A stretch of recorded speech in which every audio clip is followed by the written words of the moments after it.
बहुत समय पहले की बात है। एक छोटे से गांव में रामू नाम का एक गरीब किसान रहता था। वह दिन रात खेतों में मेहनत करता था, लेकिन उसकी मेहनत का फल उसे कभी पूरा नहीं मिल पाता था। उसकी जमीन बंजर थी और बारिश भी बहुत कम होती थी। फिर भी रामू अपनी किस्मत को कोसे बिना ईमानदारी और मेहनत से काम करता रहता था।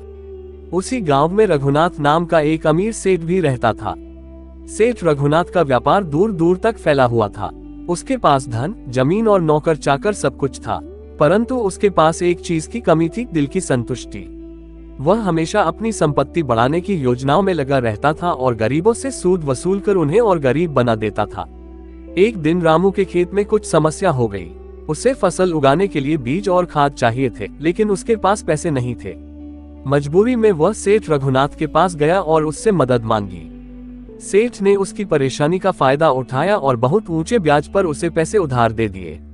रामू ने वादा किया कि वह फसल काटने के बाद सारा कर्ज चुका देगा। रामू ने अपनी मेहनत और ईमानदारी से काम करना शुरू किया। कुछ ही महीनों में उसकी फसल तैयार हो गई। उसने सेठ का कर्ज चुकाने की कोशिश की, लेकिन सूद इतना बढ़ चुका था कि उसकी सारी फसल भी काफी नहीं थी। सेठ ने गुस्से में आकर रामू से कहा, अगर तुमने कर्ज नहीं चुकाया तो मैं तुम्हारी जमीन अपने नाम कर लूंगा। रामू के लिए यह बहुत बड़ा झटका था। उसकी जमीन ही उसकी जीवन रेखा थी।